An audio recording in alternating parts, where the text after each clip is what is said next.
네, 시청자 여러분 안녕하십니까. 개장과 함께하는 출발 마케돈 2부 시작합니다. 새로운 한 주간을 시작하고요. 이제 개장 30여 분 남겨둔 상황입니다. 2019년 들어오면서 워낙 앞이 불투명하다 보니까 다시 좀 관심을 받고 있는 단어가 바로 이 단어인데요. 예, 회색 백조, 그레이스완이라는 얘기가 최근에 많이 읽혀집니다. 올해 이제 블랙스완 얘기는 워낙 많이 들었잖아요. 이제 니콜라스 탈레브라는 학자가 책에서 얘기를 했는데 그러면서 회색 백조라는 얘기를 했고요. 그게 다시 언급이 되는 건데요. 블랙스완처럼 갑자기 이렇게 튀어나오는 건 아니지만 알려지고 알고 있긴 하지만 이게 악재가 아닌 게 아닌 알고 있지만 계속해서 이 대처 방안이 만만치 않은 위험 요인이 계속 상존해 있는 그런 상태를 회색 백조라고 하고요. 또 비슷한 얘기로 회색 코뿔소라는 얘기도 많이 합니다. 약간 비슷한 개념인데요. 회색 코뿔소는 덩치가 크지 않습니까? 그러니까 눈엔 잘 띄는데 이게 어느 순간 방향을 틀어가지고 돌진해 오면 그냥 멍하게 앉아서 멘붕이 있어서 당하게 된다는 얘기입니다. 이렇게 알려져 있지만 대처가 어려운 위험 요인들. 이게 올해 특별히 많다는 겁니다. 미중 간의 무역 전쟁 아직 해결 안 됐죠. 금리 인상에 대한 우려감들도 있는 거고요. 또 브렉시트 우려감, 유가 얘기, 경기 침체 이런 것들이 다 이미 알려졌지만 어찌하기 어려운 회색 백조, 그레이 스완이라는 건데요. 예, 그러면 이런 회색 백조들이 도처에 나타나면 어떻게 해야 될까? 예, 일단은 원래 하얀 백조가 많이 나타나면 즐기면 되는 거고요. 아, 예쁘다, 경치 좋다라고 하면 되는 걸 거고요. 블랙스완이 나타났다 그러면 언론사에 제보해야죠. 이상한 특징종이 나타났다. 혹은 피한다든지 특이한 상황이고요. 이 그레이스완은 글쎄요, 안 좋은 게 계속 이렇게 눈에 보이지만 사라지지 않는 상황이라고 하면 어떻게 해야 될까요? 어쨌든 계속 좀 경계해야겠죠. 경계하면서 주목하면서 좀 언제라도 이렇게 움직일 수 있도록 조금 더 긴장해야 될 상황인 것 같습니다. 2019년에 가장 얘기를 많이 나오는 얘기로 또 그레이스완 얘기를 오늘 잠깐 해봤고요. 예, 그런 의미에서 또 이제 오늘은 셧다운 얘기도 좀 하겠습니다. 셧다운이 장기화해서 계속 부담이 되고 있고요.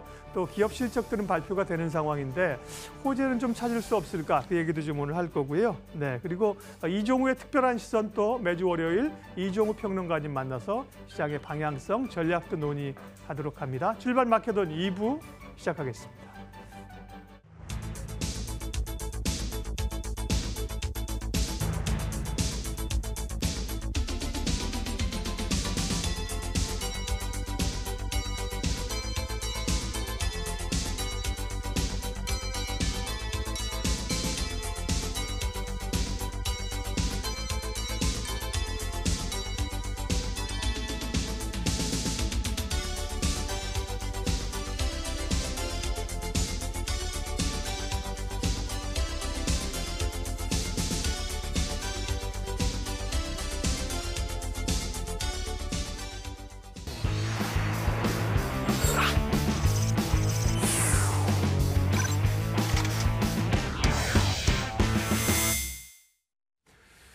예, 이항영의 뉴욕 앤 서울입니다. 이항영 위원을 만나는 시간인데요. 글로벌 시장의 움직임들 체크하고 또 우리 시장에서 대응 전략들 또 관련 종목까지 현장에서 목소리를 전해 주실 겁니다. MTN 이항영 전문위원 연결하도록 하겠습니다. 위원님 나와 계시죠? 네, 안녕하세요. 이항영입니다. 네. 멀리서 이제 뵙게 됩니다. 좀 더 뉴욕 증시, 글로벌 증시 가까운 쪽에서 소식을 좀 전해 주실 텐데 일단 금요일 미증시가 지난주 계속 상승하다가 조금 숨고르기 들어갔습니다. 어떤 이유에서인지 또 이번 주 방향성은 어떻게 볼까요? 네, 맞습니다. 뉴욕 주식 시장이 전체적으로 보면 6일 만에 하락을 했는데요. 하락이라고 표현하기에는 약간 좀 그렇죠. 왜냐하면 거의 약보합 정도, 나스닥도 마찬가지, S&P 500, 다우지수도 등락 거듭하다가 많이 회복했습니다. 그러면서 거의 이제 붙어있는 상태로 끝났지만 어찌됐건 마이너스는 마이너스가 되겠는데요. 그렇지만 주간 단위로는 3대 주수 모두 2% 가까이 그리고 그 이상 올라가기도 했는데요. 실제로 보면 금요일 날 장이 약간 숨을 고르기 했지만 결국 2006년 이후 연초 장세로는 최고의 지금 열흘을 보냈다는 것이 뉴욕 월의 일반적인 시각입니다. 그래서 워낙 작년 크리스마스 이브에 워낙 폭락했기 때문에 그렇다고도 볼 수 있지만 그 이후에는 알고 보면 산타랠리가 좀 뒤늦게 왔다. 물론 만족할 수준은 아니고 바닥에서 떨어진 것을 회복한 거지만 그런 의미가 있다고 보셔야 되겠고요. 다만 이제 주말로 봐서 약간 숨고리가 들어갔던 것은 우리나라 언론에서도 많이 다루고 있지만 결국은 역사상 가장 긴 연방정부 셧다운이 지금 기록 중인 거 아닙니까? 그렇기 때문에 그런 것들에 대한 부담감이 있었고요. 이거에 대해서는 제롬 파월 의장이 지난주에 미국 경제인협회에서 경고했고요. 지난 금요일도 한 모임에서 또 같은 얘기를 했습니다. 그런 것이 결국 미국 정부뿐만의 걱정이 될 것이고요. 또 하나는 중국과의 미중의 무역 분쟁이 계속되는 것이 결국은 중국에서의 소비 둔화까지 나오는 것, 이런 것들에 대한 경고의 목소리가 나온 것이 뉴욕 시장의 좀 발목을 잡은 대표적인 이유가 되겠습니다. 예, 변수를 좀 더 보겠습니다. 말씀하신 것처럼 미국 그 연방 정부의 업무 정지, 기록적인 수준으로 이제 날짜수로 들어가고 있는 건데요.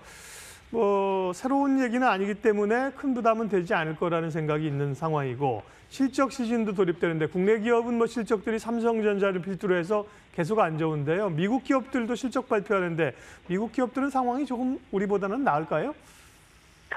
우리나라보다는 조금 낮지만 그래도 눈높이가 많이 낮아져 있는 건 사실입니다. 바로 말씀하셨던 대로 지난주에 이제 우리나라가 삼성전자, LG전자면서 어닝 가이던스를 새로 놨지만 어찌 보면 상당히 충격적인 숫자가 나왔습니다. 그럼에도 불구하고 워낙 많이 우려가 있었기 때문에 주시장은 오히려 좀 견조한 모습을 보여주었던 것이 대한민국의 모습이었는데요. 미국 시간으로 보면 월요일부터, 그러니까 우리나라 시간으로 보면 오늘 밤부터 일단 어닝 시즌이 들어갑니다.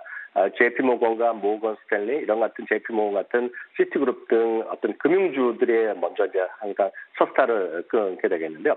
실제로 4분기에 지금 어닝에 대한 실적에 대한 컨센서스는 한 10.67% 이익 전망이 예고되고 있습니다. 이것은 팩트셋 기준이 되겠는데요. 실제 이거조차도 우리나라 마찬가지지만 눈높이가 많이 낮아져 있습니다. 참고적으로 보면 10월 31일 날, 그러니까 한 3달 전에는 4분기 이익 전망의 컨센서스가 12.3%였는데 그것이 한 1.5%포인트 정도 하향됐다는 거죠. 다만 이런 기대감은 있습니다. 우리나라도 그렇지만 워낙 많이 어닝에 대한 어떤 눈높이가 낮아져 있기 때문에 의외로 소위 어닝 서프라이즈가 많이 나올 가능성, 그런 것에 대한 기대감이 있고요. 그런 것이 연초에 주가가 올라가는 일정 수준의 그 역할을 한 것도 분명한 사실이 되겠습니다. 다만 지난 3분기에 어닝에 대한 어닝에 대한 컨센서스 부합을 상관없이 그 이후에 대한 숫자들에 대한 부정적인 가이던스를 내리면서 주가가 크게 떨어졌는데요. 이번에는 또 어떻게 될지 모르겠습니다. 다만 지금 자체의 월가의 분위기는 눈높이가 워낙 낮아져 있기 때문에 큰 걱정을 하지 않고 오히려 1분기에 나름 반등에 대한 목소리가 많은 건 사실입니다. 다만 이제 지난 4분기보다는 이제 슬슬 우리나라도 마찬가지지만 올 한 해에 대한 눈높이가 많이 있는데요. 참고적으로 미국은요, 작년에 S&P 500 기준으로 결국 한 22% 정도 이익 전망이 나올 것으로 일단 추정되고 있는데, 올해는 눈높이가 상당히 낮아져 있어서 워낙은 한 자릿수대 후반대 7에서 8%였다가 오늘자 기준을 보면 팩트셋에서 보면 6.9%를 얘기하고 있는데 이것조차도 더 내려간다는 주장이 있습니다. 예를 들어서 골드만삭스는 어제 지난 금요일날 발표했는데요. 골드만삭스는 이익 전망이 3% 물가일 것이라는 얘기를 하고 있습니다. 그만큼 미국도 많이 낮아져 있고 우리나라도 마찬가지인데 문제는 이익 전망 자체의 속도가 제가 항상 중요하다고 말씀드렸는데요. 오늘자 우리나라를 포함한 아시아 전체적인 이익의 전망에 대한 변화로 제가 그림을 준비해 드렸는데요. 실제로 한국, 중국, 일본 다 마찬가지지만 특히 한국의 지난 한 달간의 이익 전망치는 또다시 지금 6% 이상 내려갔고요. 이보다 더 중요한 것이 제가 늘 말씀드렸던 것이 이익 조정 비율인데요. 이익 조정 비율은 지금 28%, 마이너스 28%로 아시아 국가들이 대부분이 지금 많이 내려가고 있습니다. 물론 미국도 내려가고 있고 전 세계가 대부분이 내려가고 있는데 문제는 한국의 이익 증가에 대한 소위 전망 속도가 하향 속도가 너무나 빠르다는 것이 문제가 되겠고요. KDI에서도 지난주에 우리나라 경제 전망 그리고 산업별로 여러 가지 이슈 많이 나오고 있는데 수출도 워낙 많이 꺾여 있죠. 1일부터 10일까지 반도체의 수출 급감이 상당히 비중 있게 다뤄지고 있는데 한국 언론에서도요. 지금 보면 이런 것들이 반영되면서 이번에 삼성전자 본실적으로 나오고 SK하이닉스 본실적으로 나왔을 때 과연 2019년에 대한 이익 전망의 가이던스가 어떻게 나올지가 일단은 관전 포인트가 될 것 같고요. 일단 그렇다고 너무 큰 걱정을 할 필요는 없다라고 제가 다시 한번 확인됩니다. 왜냐하면 이건 다들 아는 거죠. 펀더멘탈이 지금 안 좋은 거, 그리고 펀더멘탈의 눈높이가 더 안 좋아진다는 것은 이미 충분히 알려져 있다는 거죠. 다만 이런 시장에서 대응 방법은 한국 시장에서의 대응 방법은 너무나 명확합니다. 즉 펀더멘탈에 대한 기대가 많이 사그러져 있기 때문에 뉴스 모멘텀, 특히 뉴스 모멘텀의 핵심은 한국과 미국, 그리고 미국과 북한, 한국과 미국 이런 3자 관계가 빠르면 뭐 2월, 3월 안에도 뭐 여러 가지 정상회담이 있을 것이라 기대되고 있는데요. 이런 것들이 대표적인 뉴스 모멘텀이거든요. 그러니까 뉴스 모멘텀이나 다양한 테마 이런 것들에 대한 기술적 대응이 일단은 펀더멘털에 대한 어떤 그런 우량주에 대한 장기 포석보다는 이런 것들이 좀 앞설 수밖에 없는 대응 전략이다 이렇게 정리할 수 있겠네요. 예, 경기가 둔화되니까 다들 뭐 기업 실적들이 증가율이 줄어드는데 우리는 뭐 상당히 부담스러운데 미국 기업들은 우리 기업보다는 그래도 조금 나은 것 같습니다. 뉴욕 증시 특징을 가지고 국내 기업과 연관해서 종목을 좀 찾아보는 코너를 마련했습니다. 특징주 크로스인데 오늘 이제 미중 무역 협상과 관련해서 한국 기업 또 이 미국 기업 비교하면서 얘기해 주실 그런 기업들이 있다면서요? 네, 미국에서도 중국과 미국 간의 관계에서 가장 핵심적인 핵심적인 기업이자 가장 큰 타격을 본 기업을 여러분도 많이들 이미 예상하시겠지만 애플을 얘기하거든요. 그렇기 때문에 애플에서 지난 주말에 20% 정도 가격 인하 방침까지 나온 거 많이 뉴스 보셨을 텐데요.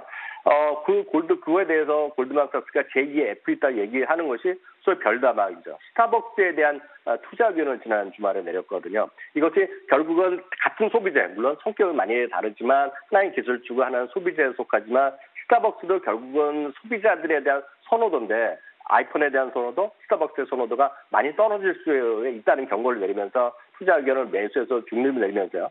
가장 뜨거운 주식이 됐던 것이 미국에서는 소위 스타벅스가 되겠고요. 참고적으로 KFC라든가 피자 뭐 우리나라에서 워낙 많이 알려진 브랜드인데 이런 것들을 갖고 있는 것이 염 브랜드라는 또 회사가 있는데 이것 역시 골드만삭스에서 중립에서 아예 매도 의견을 내렸는데 이거 역시 두 개 다 중국에서의 미국 제품에 대한 선호도, 중국 정책에 대한 트렌드의 변화를 얘기하고 있는데요. 저는 똑같은 얘기는 아니지만 우리나라에서도 항상 중국하면 얘기 나오는 것이 화장품인데요. 화장품 물론 팔리겠지만 아모레퍼시픽 같은 것들이 기대감으로 많이 올라갔다가 작년 하반기, 작년 11월, 12월에 반등했다가 최근 별로 좋지 않은 모습인데요. 뭐 대표적인 것이라 보고 있습니다. 중국의 대외 정책에 대한 변수 분명히 우리나라 앞으로 좋아진다 얘기하고 있지만 가봐야 하는 거가 되겠고요. 특히 중국의 소비 트렌드가 영원히 한국 화장품에 대한 선호도가 가장 높을 것이다. 이거는 완전히 틀린 얘기죠. 그러니까 늘 우리나라 사람들도 70년대, 80년대, 90년대, 2000년대에 들어오면서 선호한 브랜드가 화장품의 브랜드가 바뀌듯이 중국도 바뀔 수밖에 없다는 거죠. 마찬가지 이런 화장품, 중국 관련 모든 소비주도 결국은 펀더멘탈이나 어떤 과거의 경험, 과거의 집착으로 주식을 보시면 안 되겠고요. 늘 이런 것들 모두 기술적 대응으로 좀 냉정하게 보시라. 이렇게 말씀드리고 싶네요. 예, 글로벌 증시 포인트와 오늘장 대응 전략 뉴욕 앤 서울 이항영 전문위원 함께했습니다. 잘 들었습니다. 감사합니다.